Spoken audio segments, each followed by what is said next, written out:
Topik lembaga survei akhir ini lagi rame dibahas di seluruh platform media, dari media real dan media virtual. Nah, jadi lembaga survei yang sekarang yang masih mengangkat narasinya itu adalah lembaga survei sebetulnya itu gaya lama.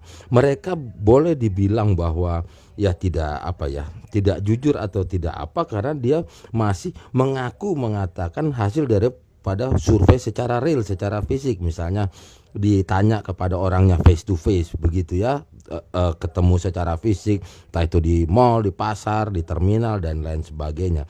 Sesungguhnya itu tidak demikian, karena kalau kita perbandingkan dengan peristiwa tahun 2019 untuk nantinya di 2024 itu sangat berbeda situasi dan kondisi masyarakatnya dengan gadget tersebut, dengan internet tersebut. Karena ini ada kesenjangan antara ini kan ada 5 tahun, itu perubahannya sangat drastis tentang pengguna internet. Nanti lihat data sendiri tentang sudah berapa ratus juta orang online dengan internet, sangat berbeda. Dan juga berkaitan dengan harga handphone tersebut.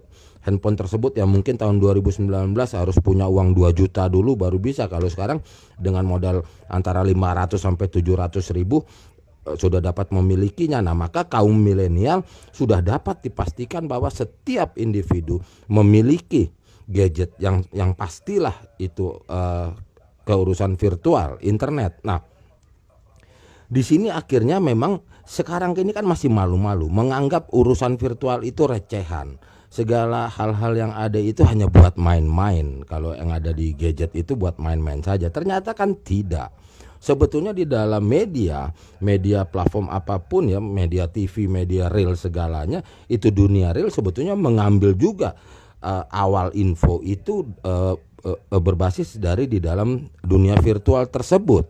Nah, ini yang harus disadari lah gitu. Nggak usah lah belaga nggak tahu lagi gitu zaman sekarang.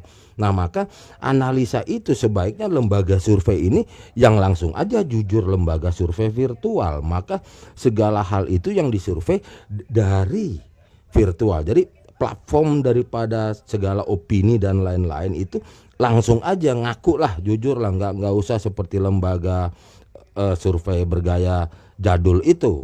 Gitu loh, harus satu persatu. Ini kan juga terbatas, paling berapa sih, apa ada 1000 orang yang didatangi, yang ditanya jawabkan gitu ya kan, answer and question 1000 orang gitu loh di berbagai penjuru Nusantara ini gitu loh. Jadi ini ada suatu hal yang dinafikan begitu kenyataan ini.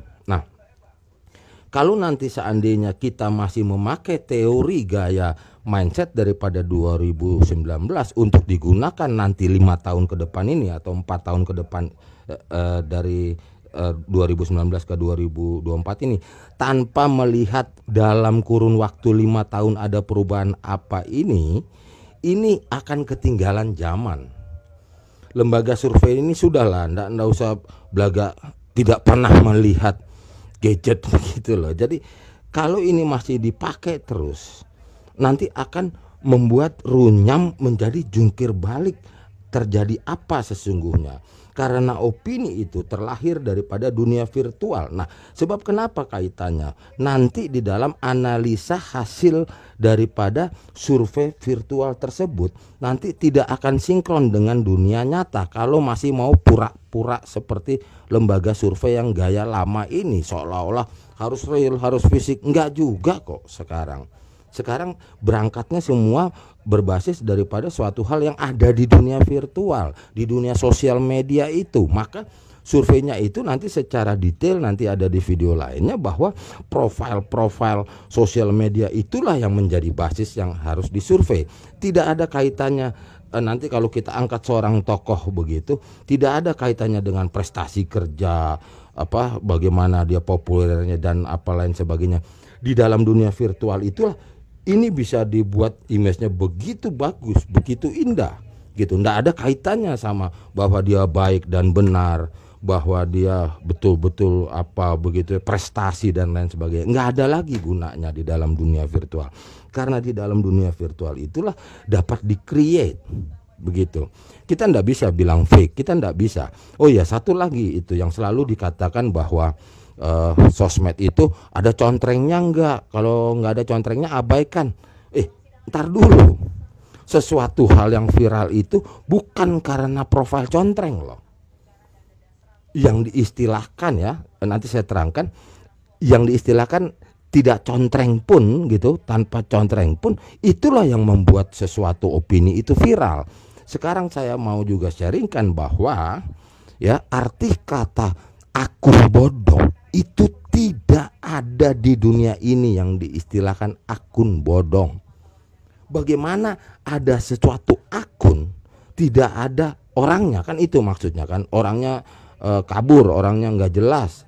Kenapa? Karena itu sangat picik kalau menilai akun bodong dilihat dari profilnya, ada fotonya nggak, ada nomor teleponnya nggak, ada lokasinya nggak. Wow, nggak bisa melihat dari begitu langsung kita nyatakan bahwa akun tersebut bodong. Nggak bisa begitu. Dia mau tanpa foto pun, tanpa identitas pun, bukan itu basicnya untuk suatu menilai suatu akun tersebut. Karena yang kita pantau, yang kita survei, yang kita lihat dampaknya, dampak ke efek negatif, efek positif adalah komentarnya, postingannya. Kita nggak peduli ini, karena tidak ada satupun di dunia ini akun bodong.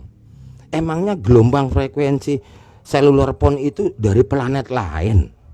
Gitu loh. Seluruh kantor seluler pun tahu ini di mana. Gitu. Jadi jangan stupid begitu. Tidak ada akun bodong, tidak ada istilah contreng itu dalam konteks membangun opini. Bagaimana caranya akun bodong, artinya apa? IP-nya ada, URL-nya ada. Platform daripada kantor seluler phone-nya juga ada. Gitu loh. Lah ya, kalau kita berbasis apa, coba kita langsung periksa dia punya sosmed kan, namanya bener nggak nih, fotonya bener. Lah mau dipasang foto hewan juga tetap itu akun gitu. Jangan mentang-mentang kalau dipasang boneka, dipasang gambar kartun, gambar hewan, terus oh bodong tuh bodong, udah skip aja, buang aja. Malah yang kayak gitu yang membangun viral itu. Ini yang mesti disadari. Jadi hilangkan dulu mindset pendapat bahwa tentang contreng atau tidak itu bukan urusan dalam konteks opini virtual. Apakah dia bodong atau tidak, berdasarkan apa kita katakan bodong? Di dunia tidak ada akun sosial media bodong. Pasti ada trackingnya. Kan menggunakan gelombang frekuensi, gimana sih ya? Jadi ini mesti diantisipasi karena sudah mulai banyak sekali platform media yang sedang mengangkat topik tentang lembaga survei, hasilnya apa. Dalam video ini saya nggak peduli siapa tokohnya apa segala, karena ini lagi berbicara tentang lembaga surveinya, apa yang mau disurvei. Karena selalu membangun narasi seolah-olah lembaga survei itu hanya mengacu berbasis daripada suatu dunia real. Oh, sudahlah, jangan bohong gitu loh. Semua berangkat dari virtual. Ini yang mesti disadarinya. Jadi apapun ceritanya, sudah 5 tahun ini nanti ke depannya, jangan memakai teori tahun 2019 ya. Sekarang sudah sangat berubah. Kaum milenial per orang sudah memiliki handphone tersebut karena telah terjangkau dan telah segalanya, saluran internet dan segalanya. Yang dulunya handphone itu masuk kelas barang premier ya, barang mewah, sekarang sudah menjadi barang umum, barang biasa. Itu mesti dipikirkan arahnya ke sana ya. Jadi lembaga survei virtual, saya cut dulu.